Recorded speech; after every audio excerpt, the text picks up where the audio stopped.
The next subjunctive clause that has come to you in the text are called indirect commands. I want you to compare a series of direct commands that have imperative verbs with an indirect form of the same sentence. You saw fuge mecum ad hoream. The indirect version, modesta strithione monebat ut ad hoream sequum fugaret. Another direct command, invenite modestum et strithionem. The indirectly stated version of the same sentence, centurio militibus imperabat ut modestum strithionemque invenirent. Castra Romana oppugnate. Attack the Roman camps. Vercobrix Britannos incitabat ut castra Romana oppugnarent. A direct command from Vercobrix again, Horea incendite. The indirectly stated version of the same question, or the same command, Vercobrix Britannos incitabat ut aurea incenderent. So commands, which we've studied throughout the year, they are also called imperatives. Imperatives are derived from the infinitive of a verb, which is the second principal part. We take off the RE, whatever's left is our singular form. We add TE for the plural form. We also have some irregular imperatives in the singular. We've rehearsed them before the National Latin exam, etc., and they are dic, duc, fac, fair.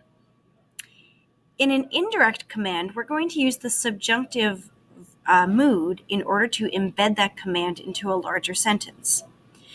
In that larger sentence, we're always going to start with an indicative verb that has something to do with ordering or asking or requiring, something like that.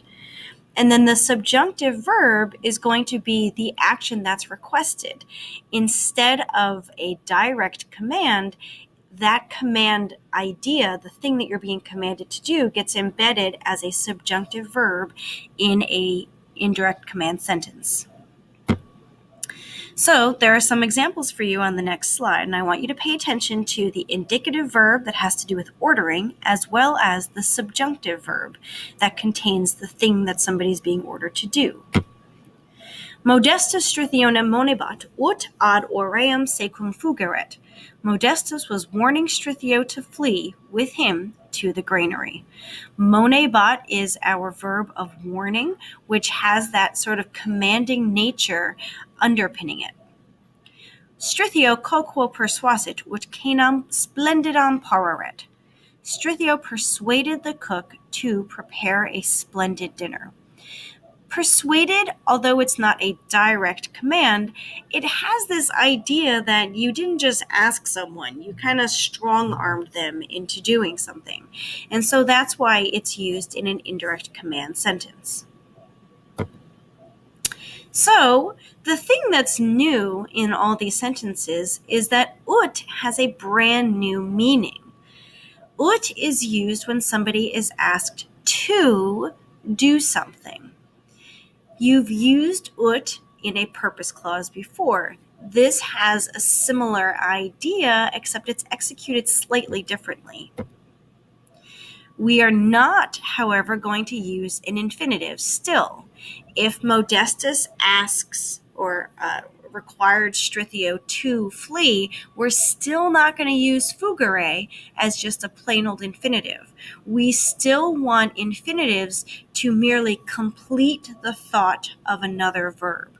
We are not at a point where we can use infinitives as a separate action completely. This is because the subjunctive verb has to be used because you have to have an ending on that verb to express who has been required to do it. These are some common command verbs that I would like for you to keep track of as we move forward with indirect commands.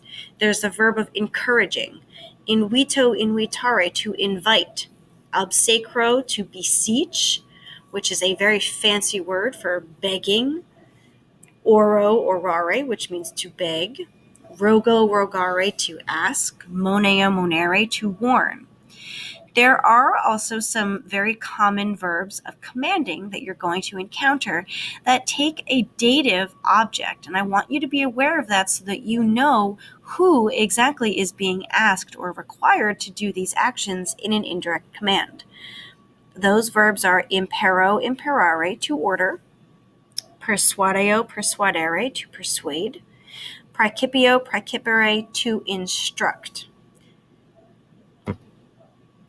Some example sentences for you. Captivus custodem oravit ut aquam sibi daret. The prisoner begged the guard to give him water. Latrones mercatori imperaverunt ut pecuniam traderet. Imperaverunt, we said earlier, takes a dative object, so mercatori is the object. The robbers ordered the merchant to traderet, give over or hand over his money. So there are 3 required components of an indirect command. The first one has to be a verb of commanding. You have to have that underpinning idea in order for the sentence to work. And then you have ut, and then you have a subjunctive verb. So now we have 4 subjunctive clauses that you know. You know purpose clauses, which feature ut, and then they feature a subjunctive verb. Modestus entered the granary in order to hide himself. You know indirect questions, which feature a question word and a subjunctive verb. Modestus nesciebat quo Strithio fugisset. Modestus did not know where Strithio had fled. You now know indirect commands. They feature 3 things: a commanding verb, the word ut, and a subjunctive verb. Modestus me monuit ut fugerem. Modestus warned me so that I would flee. Cum clauses feature cum, meaning when, and they feature a subjunctive verb. Cum modestus ad hoream fugisset, Strithio miser erat. When Modestus had fled to the granary, Strithio was sad. Good luck differentiating these in the future. They do each have their own markers to help you differentiate and distinguish one from the other. And we'll continue to work on this in class moving forward.